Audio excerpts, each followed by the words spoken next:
బంగ్లాదేశ్లో హిందువులపై జరుగుతున్న దాడులను నిరసిస్తూ సంగారెడ్డి జిల్లా సదాశివపేట పట్టణంలో హిందూ సంఘాల ఆధ్వర్యంలో భారీ నిరసన ర్యాలీ చేపట్టారు. ఈ కార్యక్రమంలో పెద్ద ఎత్తున హిందూ సంఘాల నేతలు, యువకులు పాల్గొన్నారు.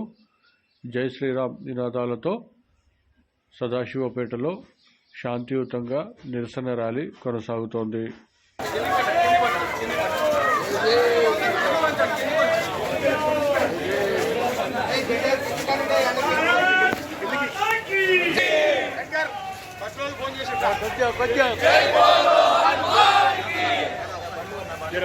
కొంచెం